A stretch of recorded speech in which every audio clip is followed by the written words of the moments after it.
Sveiki. Amerika pradėjo derybas su agresorė Rusija dėl Ukrainos.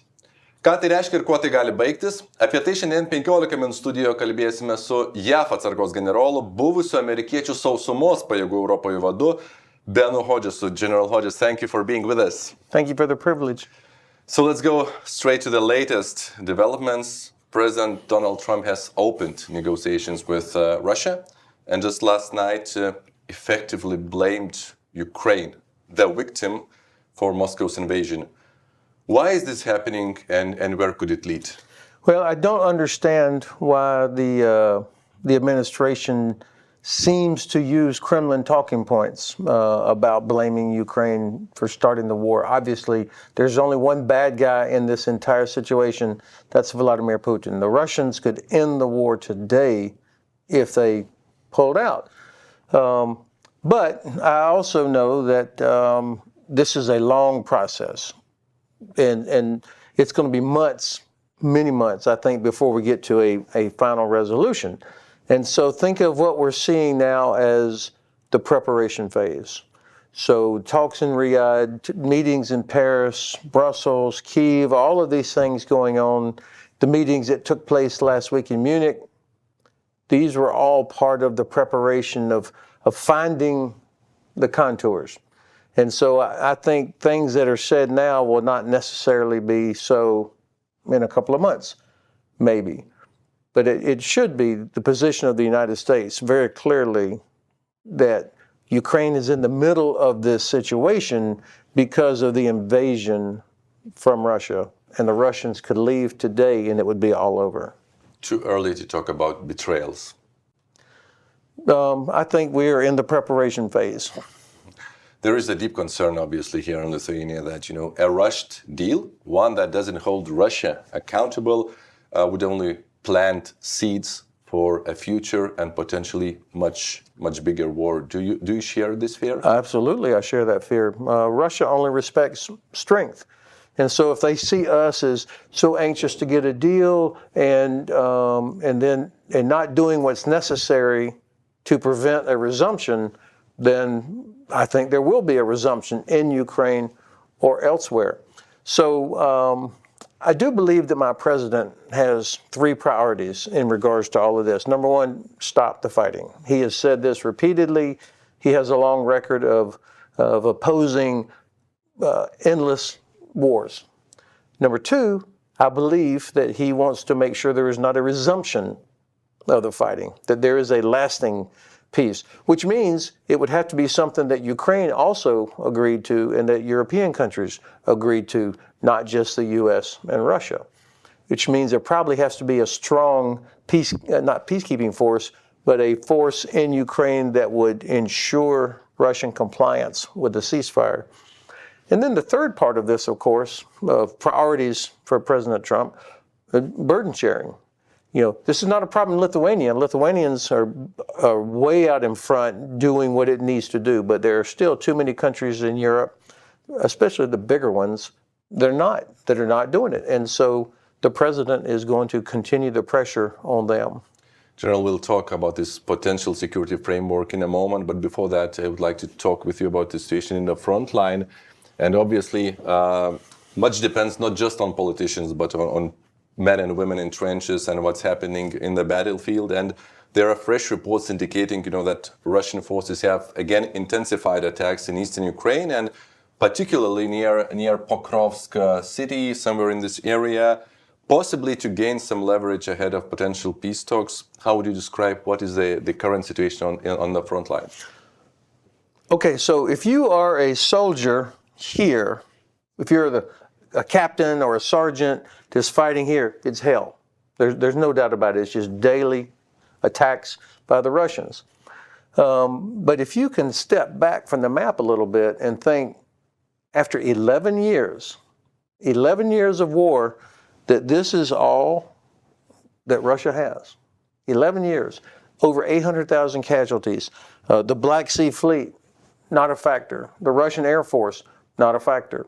All they can do is continue to try and grind away along here and to launch missiles against innocent Ukrainian citizens. That's the best they can do. The only hope that Russia has is that we quit, that we force Ukraine into some kind of terrible outcome. So I think that Russia actually is in big trouble. I mean, think about this. Last August, when Ukraine launched its counteroffensive into the Kursk Oblast, that was August, so almost 7 months ago, and they're still there. The Russians cannot dislodge them. How weak is Russia? North Korean troops, we don't hear about the North Koreans anymore, only North Korean ammunition. Perhaps other things are coming, but I think we should not accept the Russian narrative that it's inevitable that Russia will win. There's no way Ukraine can win. I disagree. We have not even tried. Not really. I mean, the United States, Germany, UK, yes, we've provided a lot of stuff, but we haven't used all the sanctions. We haven't really committed to helping Ukraine win. We've done just enough to keep Ukraine in the fight. So I'm actually much more optimistic about the prospects for Ukraine to win than I am worried about what's happening here. You mentioned the potential future with the peacekeeping force, or as you said, just troops that would help maybe to reinforce the peace deal or ceasefire. This is the chart I want to show our viewers that displays the military manpower across different countries, just to get the view. We have United States and Russia with active troop numbers over 1 million, and major European countries usually less than 200 and 1,000. And many would argue that, Europe just simply doesn't have the numbers for a credible peacekeeping force. What's your take on that? Of course, I completely disagree with that. There are plenty of soldiers and capabilities all over Europe if you were to combine them. What's lacking is the will. That's the shortage, is the political will to do what's necessary. But before you start talking about the size of a force, the most important thing is to determine the mission. What do we want them to do? Will they be like a zone of separation, as we did in Bosnia, to be between the forces? That would be a huge number. Or would it be a force that would be, in fact, if we can go back once to the map again, imagine if there was like a zone of separation here where you would put European troops between the Russians and Ukrainians. You can see the distance. I mean, hundreds of kilometers, so they have to be wide enough. That would be a gigantic force. What's more likely is something that would be back here as a reaction force. So that's smaller, but the task would still be, whenever Russia would violate a ceasefire, either with drones or attacks, then these forces would come back to make them suffer consequences for violation. So the key is, what is the task? Then you can figure out how many you need. Whatever the force is, it has to be air, land, sea. It has to have drones and counter drones. It has to have long-range precision. It has to have air defense. It has to have the rules of engagement that allow them to hit back. This is not Blue Helmet's peacekeeping force. This is a deterrent force. And the Russians have to see that. Now, this is why I believe it has to be forces mostly from Europe. Real combat forces, real capability that the Russians will respect. If it's from somewhere where they don't have a tradition of combat and they don't already know how to work together, as all European countries know how to work together, then I think they will not be respected by the Russian side, and maybe even not by the Ukrainian side. So this is important. Don't talk about size until we talk about the task. There is talk about the need to have American backup and enablers. Could you elaborate what help, what support Europeans would need so that this force is effective in deterrence? So I think that the administration expects our European allies to organize the force to do whatever it's going to do, whatever the task is that Europe says, okay, we will provide this. I thought that was going to maybe come out of this meeting in Paris back on Monday. So far, nothing substantial has come out of it. But remember, we're still in the preparation phase. It will be months, I think, before we get to that. So once they do agree to provide a force, then I think the U.S. administration would expect Europeans to say, okay, we don't need U.S. boots on the ground. Mm-hmm. We do need U.S. intelligence, surveillance. We do need U.S. logistics to help move stuff, air defense, air power. So there are things that could be done that would not require American soldiers to be standing right along here. Now, American soldiers will do whatever they're tasked to do, but the president, I think, also has to address the American voters and say, look, the voters are like, why is it always us? Why are we the only ones that can do these things? That's not accurate, but that's the perception. So I think that's why the president is going to wait for our European allies, expect our European allies to do that, and then tell us what you need from us. Much will depend on Germany, and as we talk, the elections in Germany are approaching, German situation very well. Would you expect that, after the elections, then we would finally see some stronger response from Europe? Is that a factor? It should be. Of course, this Sunday is the German elections, the 23rd of February. A lot depends on the coalition. Everybody expects that the CDU, the Christian Democrats, will get the most votes, and so that probably Friedrich Merz will be the Bundeskanzler. But will it be CDU and SPD, or CDU and Green, or maybe does it require three parties? We don't know yet. But I do feel confident that a Bundeskanzler Merz, who's been very clear, he's a very strong supporter of Ukraine. He has said he would provide Taurus, for example. So a lot will depend on the makeup of the coalition. But I also, as I watch I live in Frankfurt, it feels like countries in Eastern Europe and the North are taking a much more proactive role. That the power center in Europe is but also including Italy. I think Italy is prepared to do a lot more. Italy, Poland, Estonia, Latvia, Lithuania, Finland, probably Sweden. They're not confused about the threat. Right. So let's talk, as you began talking about our region, about Baltic states, and different outcomes in Ukraine will impact our security. And you have spent your whole career preparing for worst case scenarios. Mr. General, what scenarios do you think the decision makers, the military, the politicians should prepare as we stand here in Lithuania?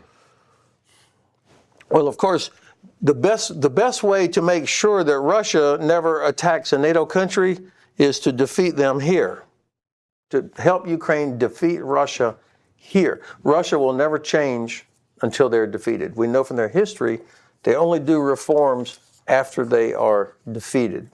If they're not defeated, if they're allowed to get a favorable outcome from these negotiations, then probably in the next 3 years, they will resume something. I don't know what that looks like. Will it be Moldova, or will it be taking more of Belarus, or will it be along here? I think that it's the responsibility of our civilian leaders to speak to all of us as if we are adults and explain what the risks are.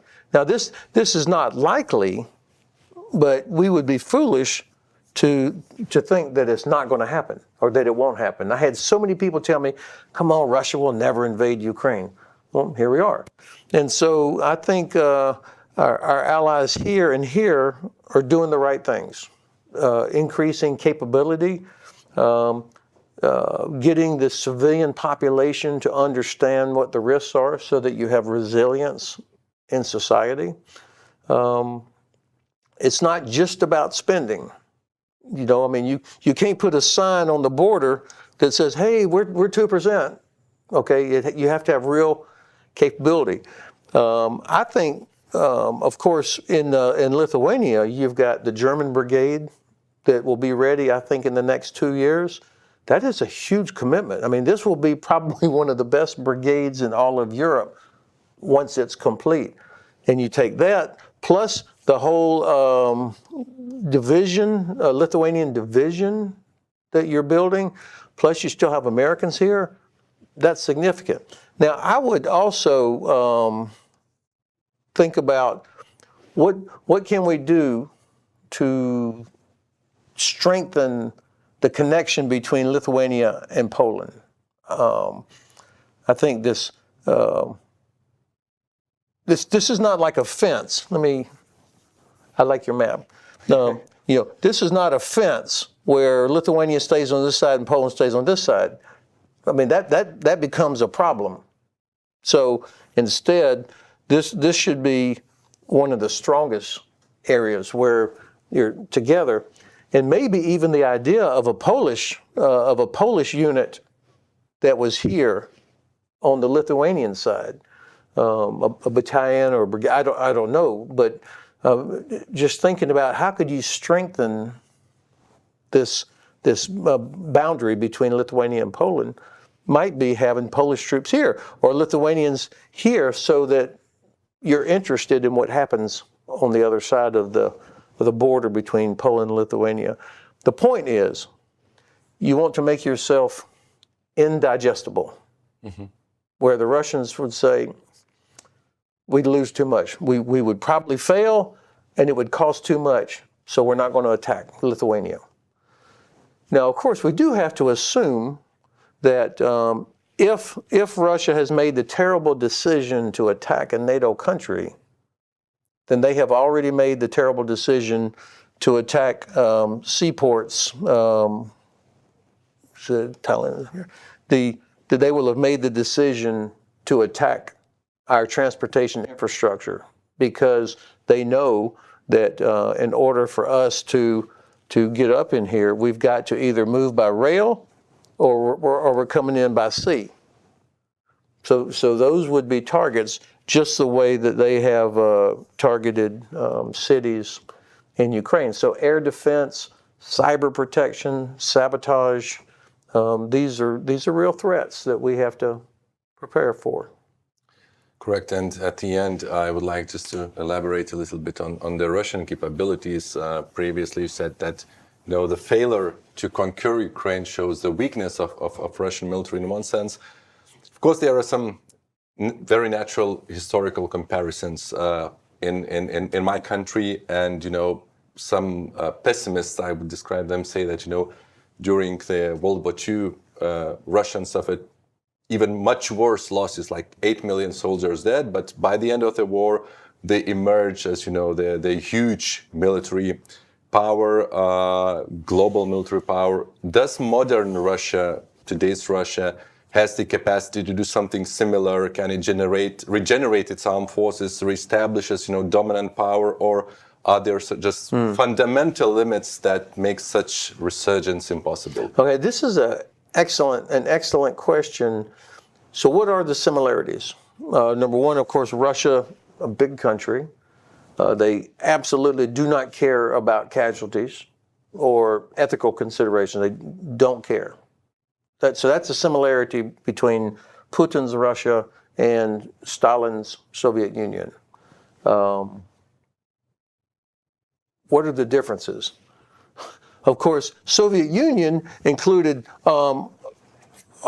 this, and this. So, I mean, when I hear about how many Russians were killed or Soviets were killed, most of them came from here and up in here. So it's a different manpower situation. I think the population of Russia today is 135 million, something like that.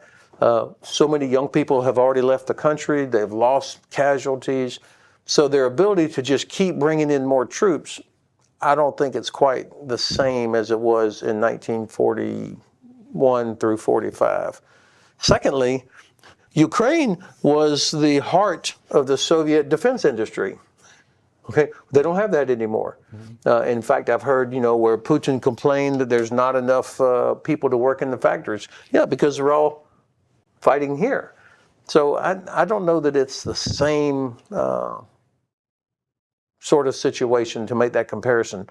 And of course, the huge advantage that we have now is the Baltic Sea, right here. Because of Finland and Sweden joining the alliance, and because you have Denmark controls the straits, you have total control of the Baltic Sea, or the potential for the Baltic Sea. That is a massive advantage for NATO now if we get into a conflict with Russia. And then down here in the Black Sea, of course, with a NATO ally, Turkey, controls in and out of the Black Sea. And while our Turkish friends are sometimes frustrating, they've done a good job of supporting Ukraine. From the beginning, they have supported Ukraine. They have talked about the sovereignty of Ukraine. They worry about the Tatars in Crimea that have been mistreated by the Russians for centuries. And they have prevented Russia from bringing more ships up into the Black Sea. So I think we have a lot more advantages now than we did before. And of course, Poland is a much better, modern, bigger, capable force. General Hodges, thank you so much for your insights. Okay, thanks for the privilege. Dėkoju 15 min žiūrovams už jūsų dėmesį, pasimatysime kitose laidose.